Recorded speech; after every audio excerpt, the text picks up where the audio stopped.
बादशाह अकबर के दरबार में बीरबल की बुद्धिमानी और चतुराई के चर्चे दूर दूर तक फैल चुके थे। बीरबल के दुश्मनों की संख्या भी बढ़ रही थी, क्योंकि कई दरबारी उनकी सफलता और अकबर के साथ उनकी निकटता से ईर्ष्या करते थे। एक दिन दरबार के कुछ ईर्ष्यालु दरबारियों ने बीरबल को रास्ते से हटाने की साजिश रची। उन्होंने बादशाह अकबर के कान भरने शुरू कर दिए कि बीरबल राज्य के खिलाफ षड्यंत्र रच रहे हैं और उनकी तरफ से कभी भी विश्वासघात किया जा सकता है। अकबर बीरबल पर अटूट विश्वास करते थे, लेकिन दरबारियों की बातों ने उन्हें असमंजस में डाल दिया। वह समझ गए कि कुछ अगर किया न गया तो दरबारी जो बीरबल से जलते हैं कोई न कोई अवसर ढूंढते ही रहेंगे। अकबर को पता था कि सीधे तौर पर पूछने से कुछ साबित नहीं होगा, इसलिए अकबर ने बीरबल को कुछ समय के लिए दरबार से दूर रहने का आदेश दे दिया, ताकि वे दरबारियों की बातों को परख सकें। आखिरकार उन्होंने फैसला किया कि उन्हें खुद अकेले ही इस बात की सच्चाई जाननी होगी।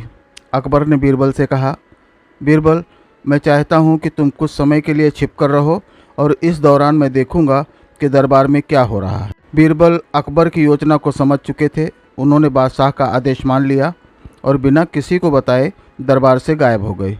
बहुत दूर एक छोटे से गांव में जाकर बीरबल ने एक सामान्य किसान के रूप में रहना शुरू कर दिया। वह गांव में एक साधारण व्यक्ति की तरह जीवन बिता रहे थे, खेती का काम कर रहे थे और उन्होंने अपनी बिल्कुल एक अलग पहचान बना ली थी। उधर दरबार में बीरबल की अनुपस्थिति से दरबारी खुश हो गए। उन्होंने सोचा कि बीरबल अब वापस नहीं आएंगे और उन्होंने अकबर पर अपना प्रभाव जमाने की कोशिश शुरू कर दी। धीरे धीरे दरबार में अराजकता फैलने लगी। दरबारियों ने अपनी चालें चलनी शुरू कर दी और राज्य के कामकाज में गड़बड़ियां होने लगीं। अकबर, जो चुपचाप सब तमाशा देख रहे थे, वह समझ गए कि बीरबल के बिना राज्य की व्यवस्था बिगड़ती जा रही है। इस बीच बीरबल गांव में रहकर वहां के लोगों के बीच अपनी बुद्धिमानी का परचम लहरा रहे थे। गांव के लोग उनसे सलाह लेने आने लगे और उनकी चतुराई और न्यायप्रियता के चर्चे धीरे धीरे गांव के बाहर भी फैलने लगे।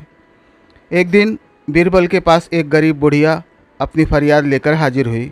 अगर आप हमारी समस्या सुलझा सकें तो बड़ी मेहरबानी होगी, बुढ़िया ने बीरबल से कहा।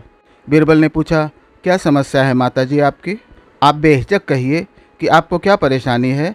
मैं अपनी पूरी कोशिश करूंगा कि आपकी परेशानी समाप्त हो सके। तब बुढ़िया ने बताया कि उसके 3 बेटे हैं, लेकिन तीनों हमेशा लड़ते रहते हैं। क्यों लड़ते रहते हैं? किस बात पर लड़ते हैं आपके बेटे? बीरबल ने बुढ़िया से पूछा। बंटवारे को लेकर। तो कर दीजिए उनका बंटवारा, क्या दिक्कत है? बीरबल ने कहा। कैसे कर दूं, यही तो दिक्कत है। अगर इतना आसान होता तो इतना परेशान ही क्यों होती? बुढ़िया ने कहा। मुझे आप पहले पूरी बात बताइए माताजी, बीरबल ने आग्रह किया। बुढ़िया ने बताना शुरू किया। मेरे पति मरते समय कुल 19 गायें छोड़कर गए थे और कहा था कि मेरे मरने के बाद बेटों को उनकी गायें इस हिसाब से बांटना कि कुल गायों का आधा हिस्सा बड़े लड़के को मिले, चौथा हिस्सा मझले बेटे को और 5वां हिस्सा सबसे छोटे बेटे को मिलना चाहिए। ओह, तो ये बात है। बीरबल को सोचने लगे कि बुढ़िया ने फिर से कहना शुरू किया। अब आप बताइए कि गायों को बिना काटे बंटवारा कैसे संभव है? और गाय कोई कटेगी नहीं, ऐसा मेरे पति का आदेश था। तब से उन गायों के बंटवारों को लेकर रोज़ घर में किटकिट लगी रहती है। कोई भाई किसी को एक गाय ज़्यादा देने को तैयार नहीं है। इस तरह किसी न किसी बहाने वे आपस में लड़ते ही रहते हैं। बुढ़ापे में ये सब मुझसे बर्दाश्त नहीं होता।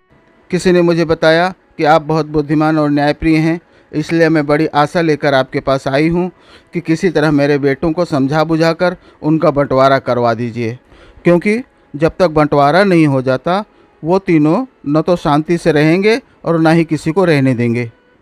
बीरबल ने कहा, ठीक है माताजी, आप निश्चिंत होकर अपने घर जाइए और कल अपने बेटों को साथ लेकर आइएगा और अपनी गायों को भी।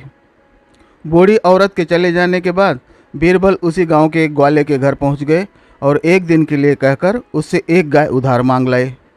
ग्वाला क्या जाने कि बीरबल कौन है, वो बस एक साधारण किसान के रूप में ही पहचानता था। उसने जब थोड़ा आनाकानी की तो बीरबल ने उसे सारी बात बताई और बोले, तुम्हारी गाय तुम्हें वापस मिल जाएगी, निश्चिंत रहो। क्या बात करते हो सरकार? वो भाई जो अपने सगे भाई को एक गाय भी ज़्यादा देने को तैयार नहीं, वो भला मेरी गाय क्यों कर लौटाएंगे? बीरबल बोले, वो नहीं लौटाएंगे, मैं लौटाऊंगा तुम्हारी गाय। आप कहाँ से गाय लाएंगे हुजूर? ज़रूर मेरी गाय उन भाइयों को चली जाएगी, इसलिए पहले मेरी गाय के पैसे दे दो, उसके बाद ये गाय ले जाओ। ग्वाला अब भी मानने को तैयार नहीं था। बीरबल ने कहा, ठीक है, अगर उन भाइयों ने तुम्हारी गाय नहीं लौटाई तो मैं तुम्हें तुम्हारी गाय की कीमत चुका दूंगा। किसी तरह ग्वाले को समझा बुझाकर बीरबल ने उसकी गाय ले ली। दूसरे दिन तीनों भाई अपनी 19 गाय लेकर बीरबल जिस घर में रह रहे थे उस घर के बाहर मैदान में पहुंच गए। बुढ़िया भी साथ थी। ग्वाला भी बीरबल का तमाशा देखने के लिए वहां हाजिर था। उसे यह डर भी था कि कहीं वह बीरबल पर भरोसा करके अपनी गाय से हाथ न धो बैठे। बीरबल जिस गांव में रहते थे वो सारा गांव ये अजीब बंटवारा देखने के लिए उपस्थित था। जब तीनों भाई आ गए तो बीरबल ने सारी खड़ी हुई गायों के साथ अपनी एक गाय भी खड़ी कर दी और फिर सबसे बड़े भाई को पूछा, तुम्हें तुम्हारे पिताजी ने कौन सा हिस्सा लेने को कहा है? बड़ा भाई बोला, जी हुजूर, पूरे का आधा। ठीक है, अब गिनो कुल कितनी गाय खड़ी हैं? जी हुजूर, अब आपकी गाय को मिलाकर कुल 20 गायें खड़ी हैं। इनका आधा कितना हुआ? जी आधा हुआ 10। ठीक है, फिर तुम अपना आधा हिस्सा जैसा कि तुम्हारे पिताजी का आदेश था ले लो। बड़ा भाई अपनी 10 गाय लेकर चला जाता है। अब बीरबल ने मझले भाई को बुलाकर पूछा, तुम्हें कितना हिस्सा मिलना चाहिए तुम्हारे पिताजी के अनुसार? जी 1/4। ठीक है, 20 का चौथाई कितना हुआ? जी 5। ठीक है, तुम अपनी 5 गायें ले लो।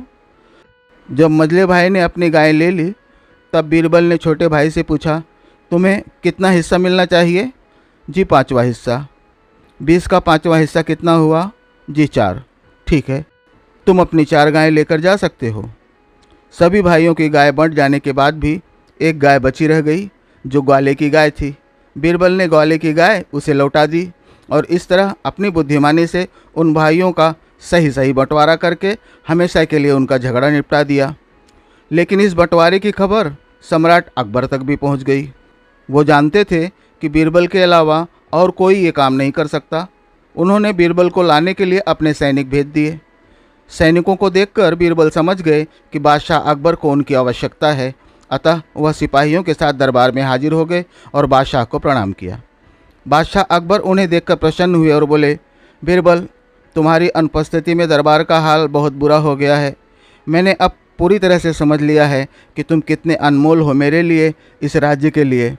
बीरबल मुस्कुराए और बोले, जहाँपनाह, मैं तो हमेशा आपके प्रति वफादार था और रहूँगा, लेकिन कभी कभी सच जानने के लिए कुछ समय के लिए दूर जाना भी आवश्यक हो जाता है।